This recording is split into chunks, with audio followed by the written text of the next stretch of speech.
Trying to take over the world, my friend.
GMB Pros, I hope everyone's having a wonderful night. Welcome back to another exciting. I'm really excited to have Chris, our friend, here with us.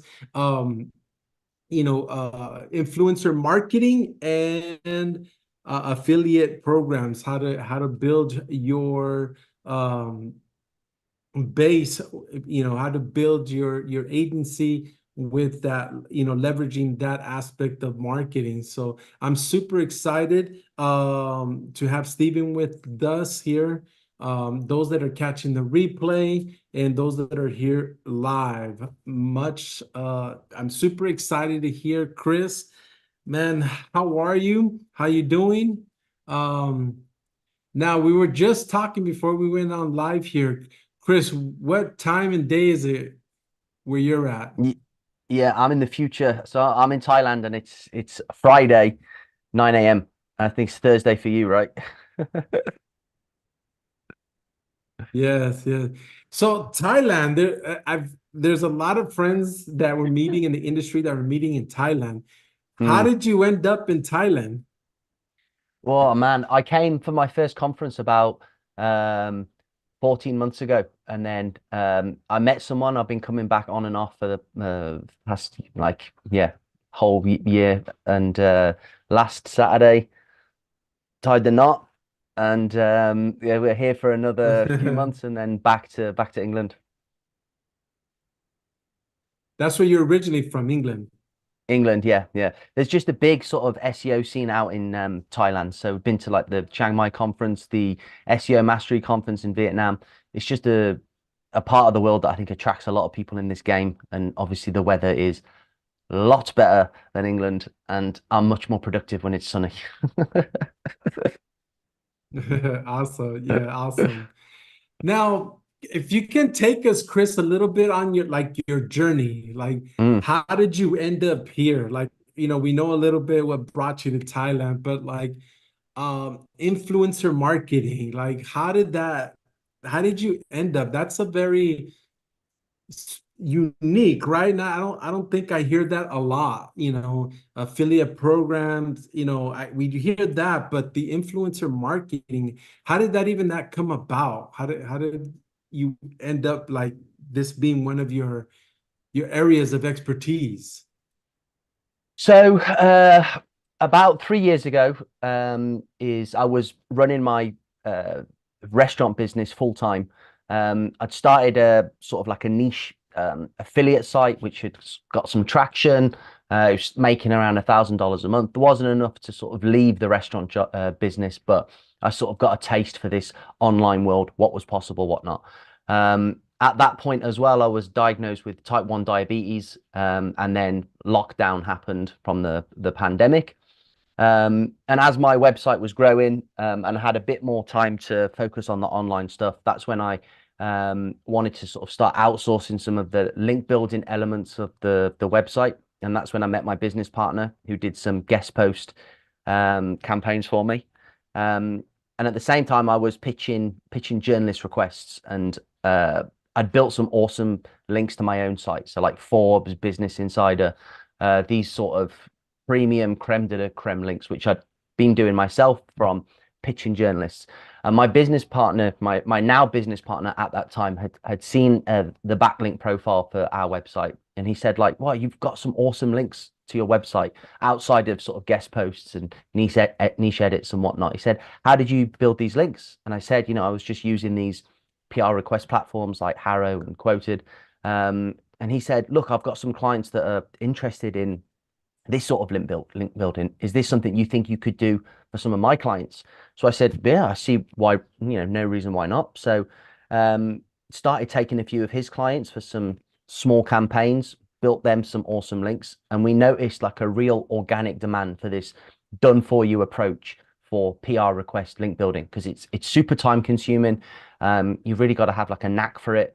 You've got to know which journalists to pitch, which domains to pitch and whatnot. So I said, yeah, I could take some of his clients, and we started seeing more and more people wanting to use this as a service. And obviously, because of lockdown and me wanting to get out of the shop because of my, diabetes and all this, that's when we decided to see if we could be a bit more proactive in reaching out to people in the space. And we started our company, Linkify, and we said, look, we've got this great product, this great service. We know like we're crushing it. Let's just go to some people that we know have a following in the industry, like our ideal customers. Let's just approach them and say, hey, look, this is what we're doing. We're building sort of the best links you can get in the business.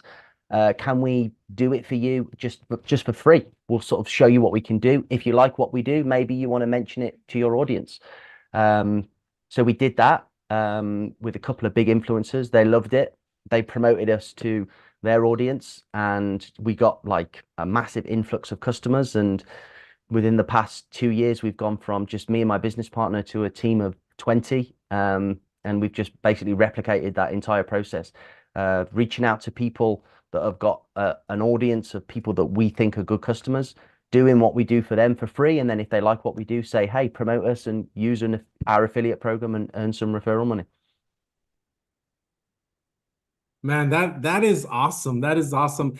I would love for you to tell me more, maybe peel back a little bit of the layers on the influencer part, like, right, Mm. picking somebody, Hmm. uh, how well, if we can step back a little bit Yeah. before. So I'm hearing you're in the restaurant, right? Lockdown happens, you have some health issues, and you have this website, affiliate website, and you organically do the best practices. You come across this link building thing, and like you start getting some traction, getting like, man, some big names. Um, like I'm assuming that was a process, right? can you peel that layer back? Like that, I think that was your foundation. Like you did it for yourself. Mm. You were trying, you were in the trenches. Let me test this on myself. Let's see what happens. Can you tell us more about that part of your journey? Yeah, so um, I knew that that this route was an excellent route to acquire links, and if you want to get links on the sites um, that you can't pay the site owner, Forbes, that you can't really just go to Forbes and say I'd like to buy a link, or these sites, they're not responsive to like guest post requests, BBC, New York Times, hey, can I do a guest post for you? You're not going to get a reply. So the only way to get these links, and I wanted these links for my site, I was already at $1,000 a month. I thought I need to get some really, really good links to build authority, EAT, and I need to acquire these links, and I need to do it via the only way seemingly which is possible, which is answering PR requests via the Herrow or quoted or journo request tweets on Twitter. And yeah, you're right. I was doing it myself and I was testing it on myself for months and months and months. I remember the first link that I won was a Business Insider link. So I'd been pitching for about a month, hadn't heard anything, hadn't won anything, and I got that first link on Business Insider. And then the second, about 2 weeks later, I got a link on the New York Times. So at that point, I was Mm. hooked on a personal level, and it was like a buzz. So it's a game, really. You and many other people are pitching these journalists, and I started to learn what worked, what didn't work. If I positioned myself in a slightly different way, or if I included a bit more of a linguistic flurry, or a bit more of an interesting quotable line within my pitch, or maybe enhanced the story slightly, this would be more appealing to the journalist. And those were the pitches that would win, and the journalist would include in their article and would link back to my site. So as I was doing it for myself, I was just completely learning and honing, seeing what worked, seeing what didn't work. I would pitch certain journalists, maybe 30 times, and I would never ever win a link from them. So I'd go into their articles that they had published, that they were sourcing for, and I'd see the sorts of people that they were quoting, and I'd think, oh, this guy is the ex-head of HSBC Bank. This guy is an ex financial advisor to the president. There's no way that journalist is going to quote my caliber of expertise. So you can sort of start learning which journalists are receptive to which sort of expert. So, can you just be at that time it was for our personal finance blog. I've got a degree in economics, but that's it, no other real financial qualifications. So some publications are super strict on, they want people that have worked for the White House. Other publications, if you've got a degree in finance and you ran your own business, that's a good enough. But this is a huge part of the process, because you don't want to spend your time, if you're doing this yourself, pitching the same publication 10 times a month, let's say. It's so many wasted hours if you can instantly know that this publication is not worth pitching, and whereas this one is worth pitching. So honing the process for myself allowed us then, when we started to take clients, to apply that same level of understanding to the process in order to be much more effective at winning the client's links on great publications, and completely utilizing our resources in the process. Love it, love it. Now, for those that don't know what Herrow is, Chris, can you tell me more about that? What is Herrow? Can anybody get on there? Um, and yeah, let's start with that. Yeah. And I want to ask you. No, go ahead. Okay. Okay. Yeah. So it's sort of an umbrella term for PR requests or expert quotes. So journalists are always producing content, and one of the ways that they want to bolster their content, make their article more interesting and more authoritative, is to um, add quotes from experts within the article that they've written. So whether or not that's just to give more validity to a certain argument that they're making within their article, or to give a different perspective to the article, This is historically something journalists have done for years and years and years and years. And Harrow, or Help a Reporter Out, was a platform, probably the biggest in the space, that connects journalists with expert sources. There's a number of other platforms, Quoted, Press Plugs. You can see journalists just posting these sorts of requests directly on Twitter, and they'll use the hashtag journo request. And it's a way for them to say, I'm writing this article about affiliate marketing, and I'd like to hear from 2 or 3 experts on where they think affiliate marketing's going in 2024 and beyond. And they've already got their article sort of outlined in their mind. Maybe most of it's written, but they just want to pepper it with, a couple of these expert quotes from authority personalities or personas within that given space to make their article better. And it's probably the last sort of bastion of great human written content, is like, in the onset of AI, we still have journalists writing articles, quoting experts on these massive publications. So it's a golden era to be quoted in a human written piece of text on a massive household name publication. That's awesome. I want to dive into a little bit, man. You wrote 30 right before you got anything back. You 30 days, anything. What was your mindset? What was like, man, I gotta get this right? And how did you look at it? What was your thought process like? Okay, I have to craft it different, or like, okay, this publication only wants degrees, where this one, I'm able to give a different point of view. Like, how did you polish a couple of things? The writing part of it, and number two, like, what was your mindset to write 30? Don't give up. There's something here. I gotta figure this out. Oh yeah, man, it was tough. My personality is like, if someone else can do something, why can't I do it? That's how I've always been, especially in the online space as well. When I'm seeing people like, publishing income reports, or they've got this new sort of, I don't know, parasite SEO affiliate thing going on, and they're making 10K a month. I think, wow, that's awesome. But if they can do it, then I can definitely do it. I just need to figure it out. So I've got that sort of in me anyway, just to keep going, keep going. But yeah, when I was doing these pitches and I was like 10 pitches in, nothing back, 20 pitches in, nothing back. And I'm thinking, oh God, like I've got to just keep going until at least I get my first link. I'm seeing other people winning Harrow links. They're posting on Twitter, oh, I've just been featured in Forbes, BBC, Guardian, New York Times, and they're just normal people, so I've got to be able to do it. And I think what helped me was, what I could do was a pitch, let's say that I thought I'd really done well on this one. I've given it some really interesting background. I haven't gone too long. I read up on what would make a good pitch from the journalist perspective. So they want you to sort of be direct to the point, answer their question, exactly. Don't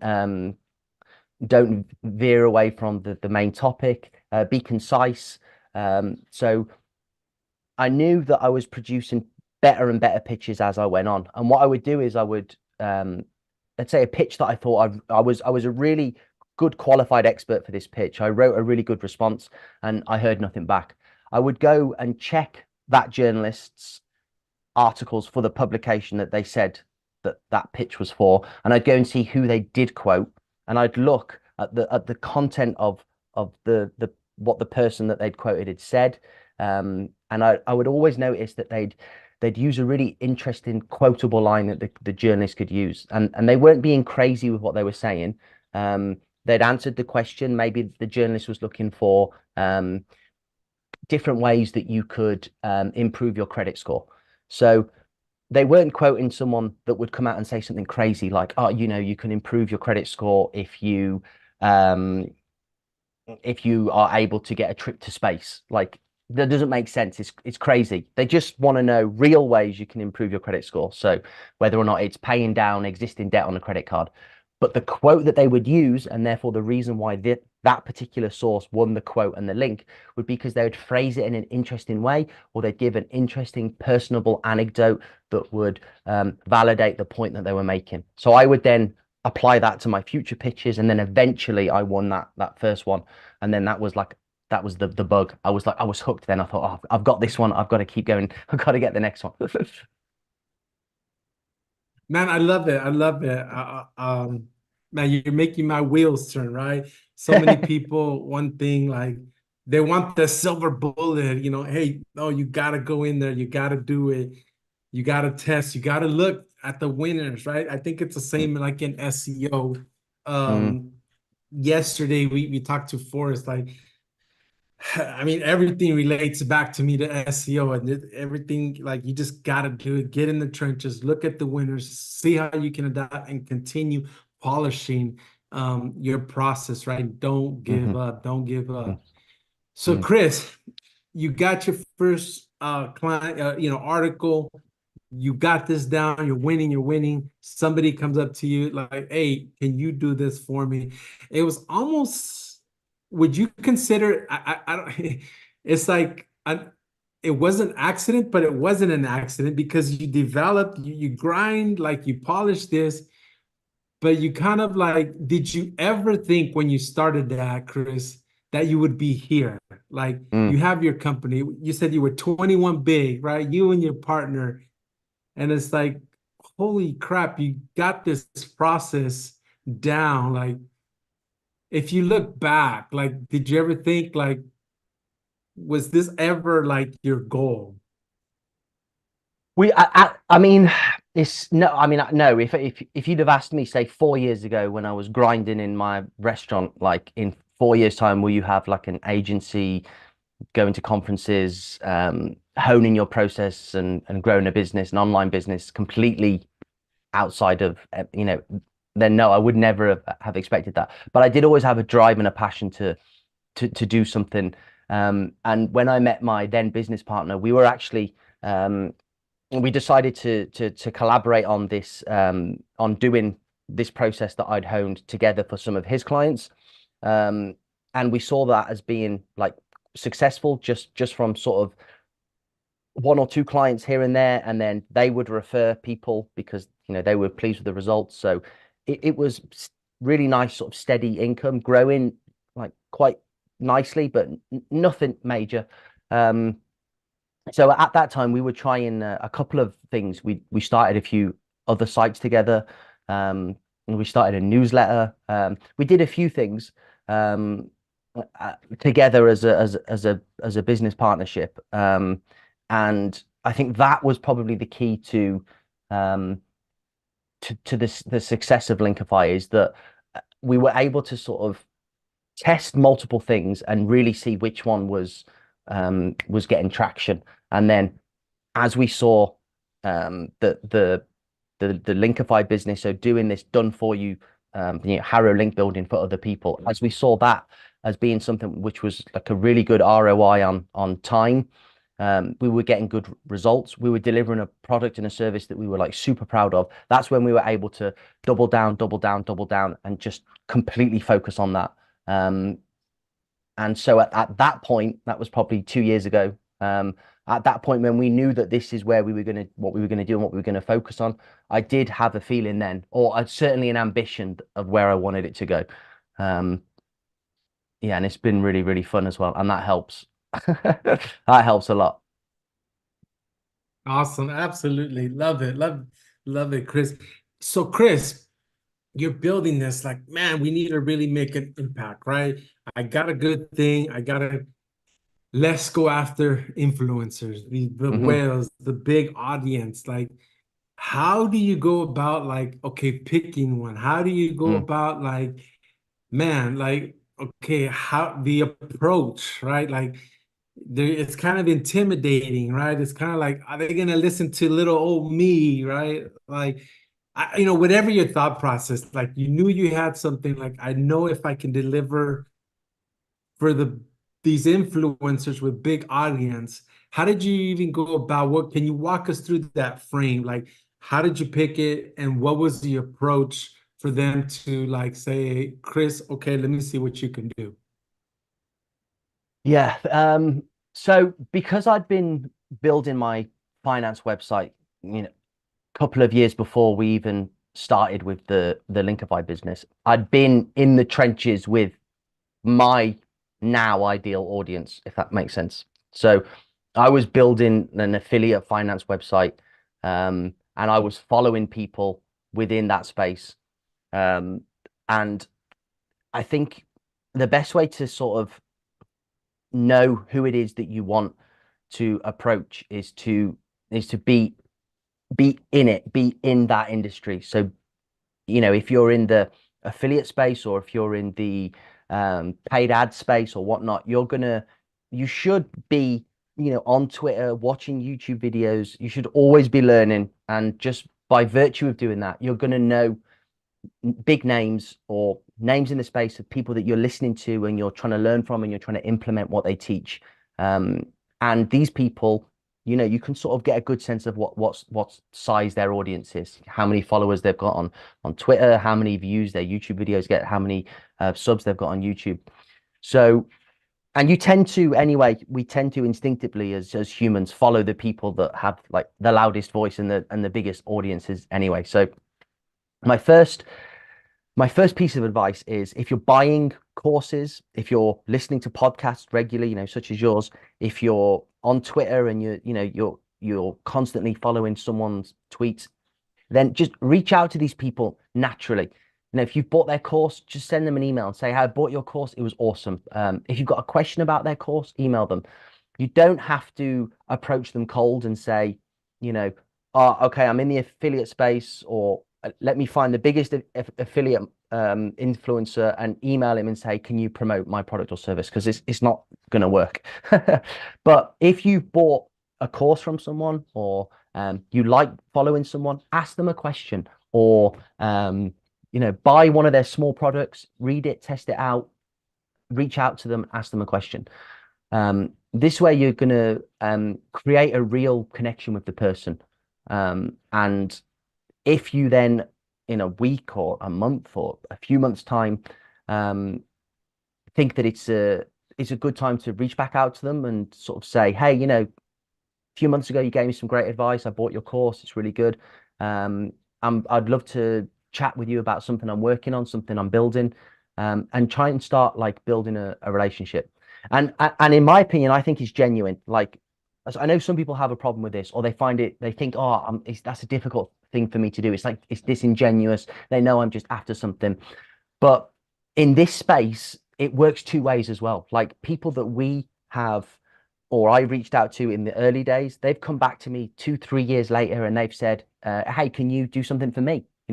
So everybody's growing their network. Just because you're the smaller guy or the newer guy, don't feel like it's disingenuous. Have the confidence to go out there and talk to these people and start building networks and start sort of having them on your radar and start putting you on their radar. It's a long play. It won't happen overnight. And then if you've got a product or a service, hone that as well. That you should be honing that and learning everything you can about that. Yes, So when yes. you're ready, you can then take that and just offer it to free or a trial or whatever you can do to these people in your space. Because if what you're doing is good, if it's niche down, if it's clearly offering value, then these influencers, they'll definitely want to try it for free. And then if they like it, then they're definitely going to want to promote it to their audience because they're in need of content, they're in need of ways to grow their audience, and it all works in tandem. 100% love that. Love that. So if I'm hearing you correctly, come from a place of sincerity, Hmm. polish your trade, and I'm talking about world class level, right? Become world class at whatever you do. The people that are influenced come from a place of sincerity. Some of my better friends have come from that, right? Where I was just starting, I said hello, I followed their stuff, commented, supported, bought their stuff. And to like just yesterday, literally it felt like 5 minutes, and we looked at the clock, it was almost 3 hours later, right? Mm. And it's building this, definitely these relationships that from a place of sincerity, operate within your gift is what I like to call it, and shine. So I love that. Um, that is awesome, right? And if you're world class at something and you deliver for these people, I understand what you mean by influencer marketing now, right? Mm. It's not just about going out there and getting the biggest whales with audiences. It's about coming from sincerity, you being world class at what you do to solve a problem, and see opportunity there for people. Because if you're good, I think your product or your service will sell itself almost, right? Yeah, and what's another interesting point as well, something that we've learned as we've grown and developed is it isn't always about audience size. So you might get into a space now, you might be thinking, okay, I've got this product now, it's really good, this service is really good. I love what Chris has talked about today. Let me go and find the biggest sort of the whale, the biggest person with like 1 million Twitter followers, or he's got the most subs on YouTube in anyone in the space. Let me approach that person. So the flaw with this ideology is, first of all, even though they've got the most followers, you don't know that. First of all, they might not promote products, so they might be someone who doesn't promote. But also they might not convert. And this is something that we've learned, like with smaller influencers. Trust is a massive, massive part of the sales game. And especially if you've got a more high priced offering, um, and you are newer to the space as well. That trust is a massive element. So we've had some of our best affiliate partnerships are with people with seemingly quite small audiences, maybe a few thousand on an email list, maybe a couple of thousand on a Twitter following. But these people have got massive amounts of trust and conversion with their audiences. So when they speak to their audience listens and buys. And that's really interesting because you would never think to approach these people and say, "Oh, I've just seen you do this tweet. You're in the same space as me. You've got like 1,000 people on your Twitter account." I'm thinking, "Oh, what's that going to do?" But if this person, if their audience stands up and listens every time they say something, these are 10 times more valuable than the guy with a million Twitter followers whose audience just follows him because for different reasons. So that's a really interesting part of the process. And another thing I would say as well is make sure what it is that you are offering is clearly defined. Like if you just do general SEO, let's say, or you just do paid ads or anything broad like that, and you're going to find influencers to ask them to promote your services. There's a billion people doing SEO paid ads. What you need to do is hone a particular offering or service, become an absolute expert in a niche down part of that overall business that you're running. So if you're doing paid ads, come down to a really specific part of paid ads, be known for that. And then influencers will want to say, hey, if you're looking to do, local paid SEO in Wisconsin, I don't know paid ads, it's just an example, something niche, then they're going to say, this is the guy, this is the best guy on the planet that is doing that specific thing. And then that's a better way of approaching it rather than just being like, I'm a jack of all trades, I do everything. No one's really going to promote that. Absolutely love it, love it. And staying on the trust part of it a little bit, you know, William, Chris Palmer's of the world, right? Hmm. Um, the Brett Milet's, the Brett's like Mindsaw, right? One of the things that when I speak to them and when they're looking at something or someone, the first thing is trust by Hmm. far. So I definitely know where you're coming from with that, because everybody in the world maybe is coming up to them, or they've gotten burned before, right? They've reached out to help somebody and they gotten burned. So trust is huge, huge, right? Somebody's name, like you said, if somebody speaks, they listen because they either vet the people or hey, like they know they don't promote just anybody. So Mm. trust is huge, huge, huge. And I think trust with sincerity. And I love what you say. Don't look at the unicorn matrix, right? It's Hmm. more of like the trust factor, the influence on that. So awesome, awesome.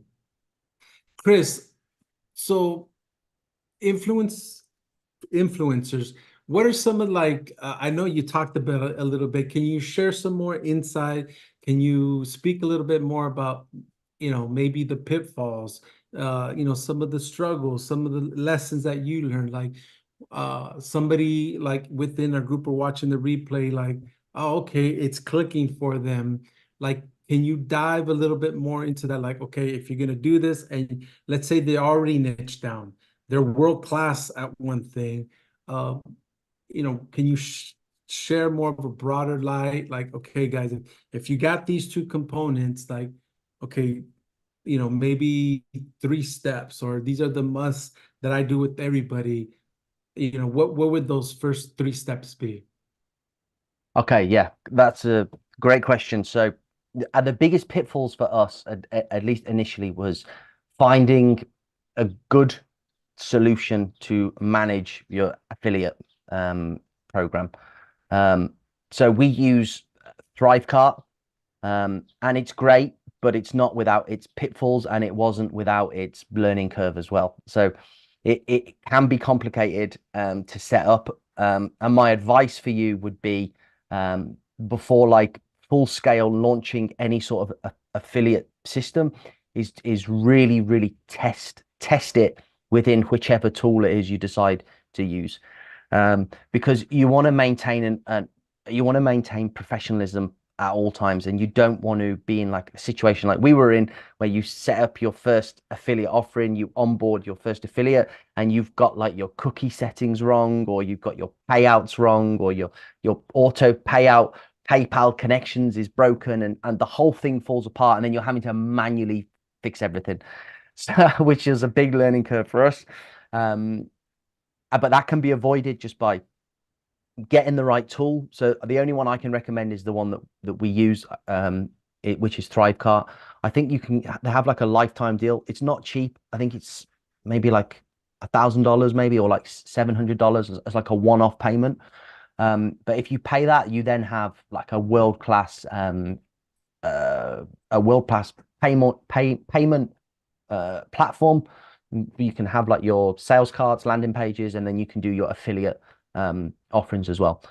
Um, but step 1 and 2, I'd say would work alongside each other. So you also want to have your a well-devised affiliate offering. So you need to think about the service it is that you're selling and that you want to promote, and then you want to think about what affiliate um, commission you want to pay um, to your affiliates, and how that makes sense both for you as a business and for them as an affiliate. Then you also need to think of some other sort of some other details, like how long you want the cookies to last. Like, once somebody clicks on your affiliate's link, if they buy within 30 days, if it's after that, is the affiliate still going to earn the commission? Are you going to do a 60-day cookie window, or are you going to make a full year? So these are things you can think about. And then you also, yeah, you want to have are you going to pay a percentage of your sale? Are you going to pay a fixed price? Are you going to have it scaling? And then you can also look as well as affiliates start performing well for you. So if you have, let's say you start your affiliate journey with 3 or 4, 5 affiliates, and one of these guys is consistently outperforming the other guys. They're sending you like referrals and clients week in, week out. Thinking about whether or not you can up that affiliate's commission to maintain them to be incentivized to keep promoting you, and then also to be clear with your affiliates with like the language that they should or shouldn't use, and also a third and final point, which I think is key, is make sure your affiliates are setting realistic expectations to their audience as well. So this is something that I'd always done just naturally. So people that have signed up with us have been people that, obviously we did this for either for free or for a discount initially. And I would always be upfront with them as a client. Let's say, even if they weren't paying and we were doing it for free, I would treat them like a client. So I would say, hey, look, we're going to build you X number of links. These are the best links on the planet. We're doing manual outreach to journalists, and it takes a shitload of time. So if you don't have a link built in the first month, that's normal, but you have to wait because we're building quality links and we're not buying links off some dodgy guy's database from India or whatnot. This is white hat manual journalistic outreach. So this takes time, lots and lots of time, and it can be frustrating, but we will deliver the end result. So being upfront with the influencers, or, discounted clients that would become the influencers allowed me to then, when they said, okay, you've built me my links, I'm really, really pleased with the service, I'm happy to promote it to my audience. I want them to set the same expectations to their audience that we set to them. So you do not want your affiliates going out and saying, Chris and Linkify are the best at building links, buy a package off them and you'll have Forbes, New York Times, BBC, Guardian, and the Daily Mail within a week. And then you have 10 people buy, a week's passed, you haven't built any links, and then you've just got a bunch of pissed off customers. So setting expectations, I'd say, is the third key part of that affiliate equation. Awesome. Yeah, I love how you're speaking on the affiliate side, right? Setting it up, expectations, like you're saying now, right? How to incentivize. So let's say like yourself in Linkify, right? Do you have to give the house away? Can you speak on that? Like as far as pricing packages, is there a golden rule? Was there some learning curves where somebody was just being unreasonable when like you're the guy that's doing the affiliate and paying out? And do you have to give the house away, or how do you deal with that? I mean, to be honest with you, Thrivecart makes everything automated. So there's no, I mean, we've never had like any disputes. We have a touch wood thus far. We haven't had really any issues. We do like a flat rate payout on most cases. You can set custom commissions as well based on, certain people's, like I said, if certain people have performed well, maybe they come back to you and say, hey, I'm actually going to be promoting you again at the end of the year, let's say, but any chance I could have an increase in commission. You can judge that on a case by case basis, like what you're comfortable with. And also as well, you have to do what makes sense. So for like a lower ticket offer, so for example, we've got a course where we teach everybody how to build like Herrow and expert quote links themselves. So the course was obviously, as you know, a course is like quite intense to get made, but once it's done, it's done. It's like it exists and you haven't really got to do any more work for it. So for a course affiliate relationship, when we ran our live masterclass, I think nearly 2 years ago now, we're going to be doing it again this year, but this was about 2 years ago.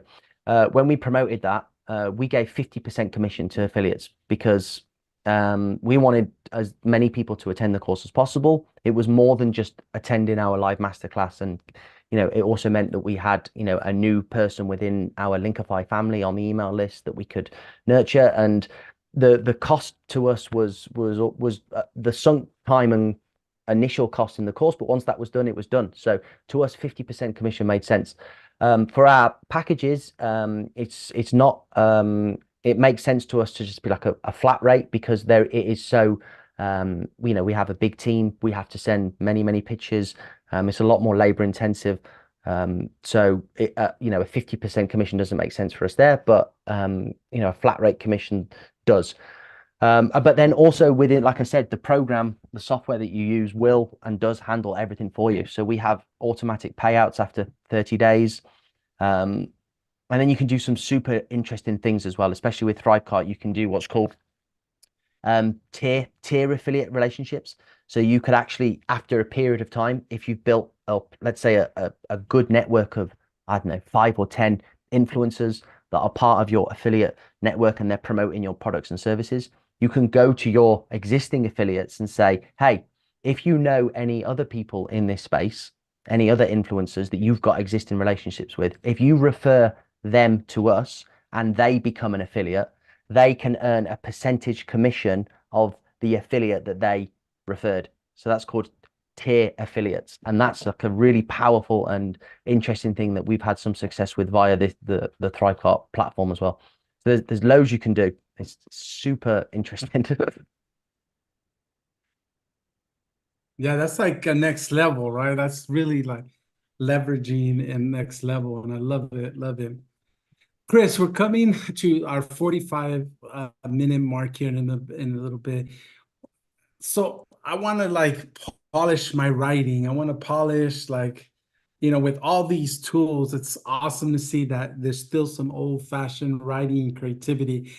Honestly, anybody that's a writer, um, uh, Terry, there's a person that I've worked with before, right, from one Mm, of my groups. I think it's a gift, right? So, and then this is a guy that's like was dyslexic, colorblind, come from a broken home. English wasn't their first language at home, right? And that struggled in school, but with so many tools now, with so many like the technology now, like I refuse to let that be a limiting factor, right? mm. We still make mistakes. You can see it on my website. I still make some errors, but let's say somebody that wants to polish and level up a little bit at their writing, right? The way to think.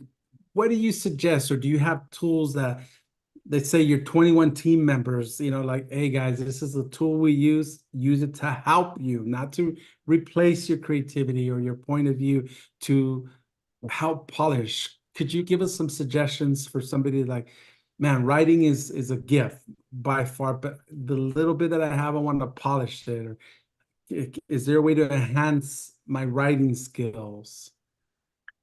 Well, obviously, in the year of 2024, AI is a hot topic. Everyone's using it. I use it daily. It's super powerful. But I think it's how you use these tools. So, for me personally, and for our pitch team and our writers and our editors, AI is still an assistant.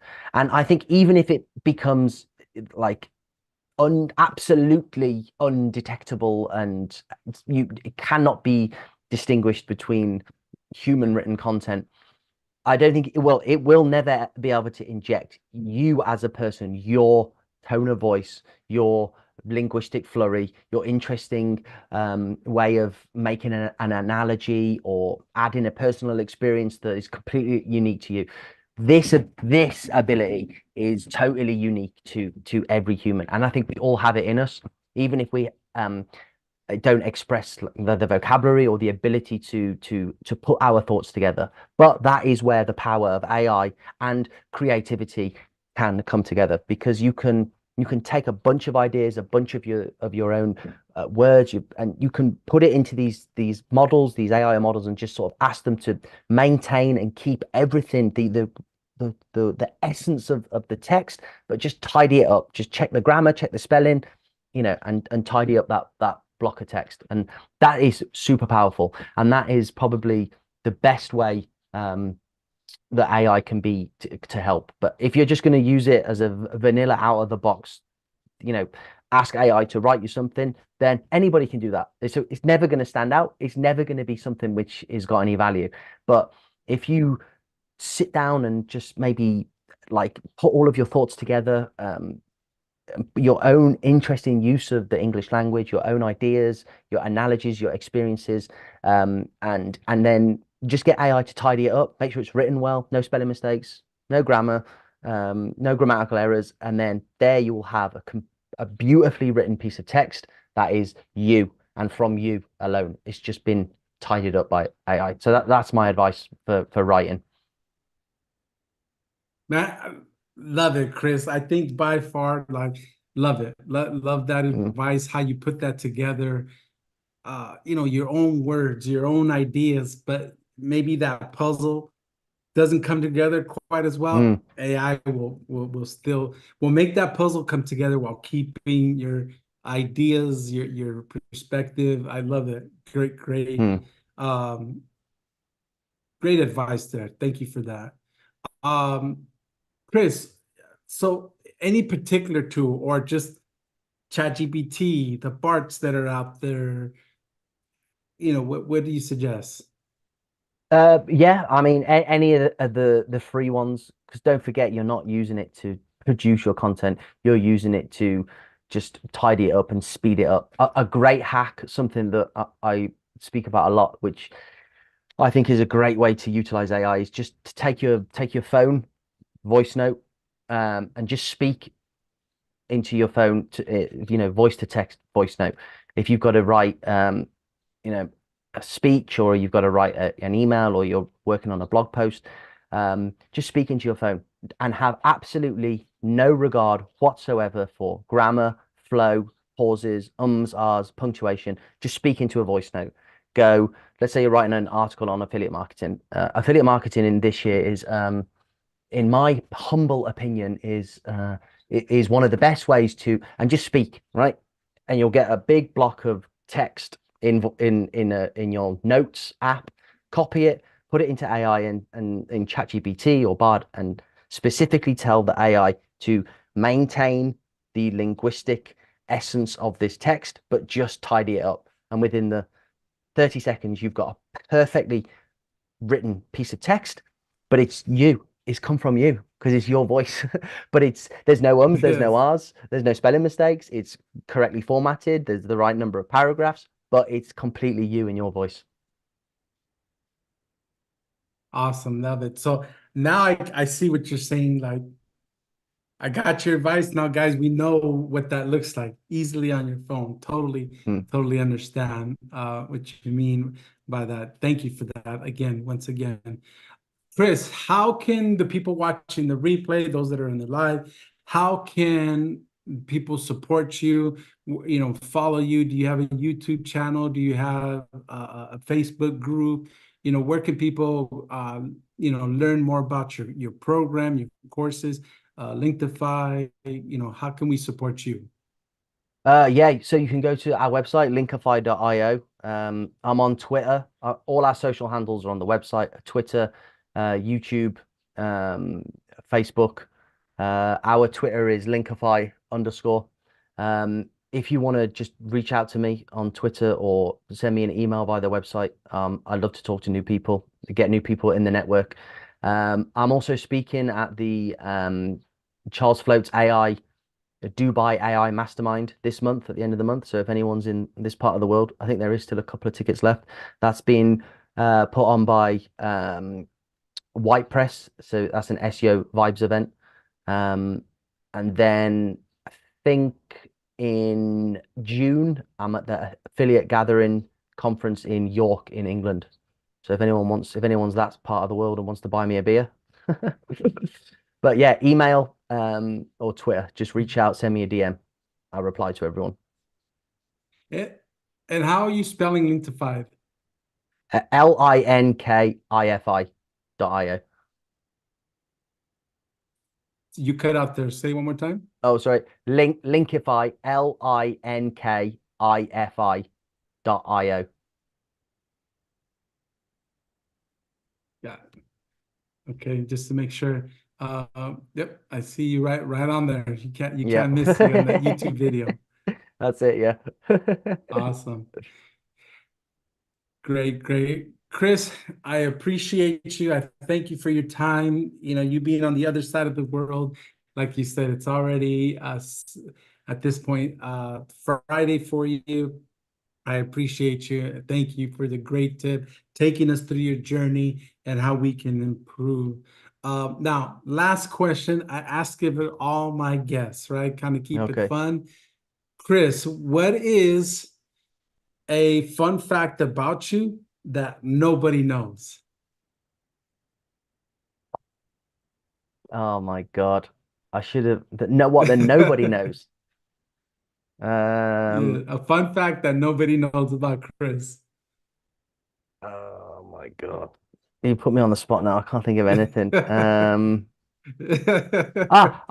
Or That a fun nobody fact knows. about you. I've got a fun fact that nobody in the online world knows.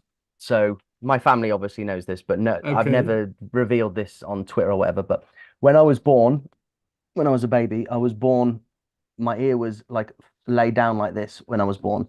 So after a year, they had to like put it back um with some like plastic surgery just to, as you can see there. So it's when I go to the hairdressers and they go to do the hair behind this ear, everything's normal. And then when they come here, and there's always like a like a 2 second pause because it's just a bit smaller and put back. So yeah, that's something which I've never said online before. Okay. Awesome. I appreciate you, Chris. Chris, once again, thank you. Linktify, LINKIFI.io. Those that are catching the replay, go out, support our friend.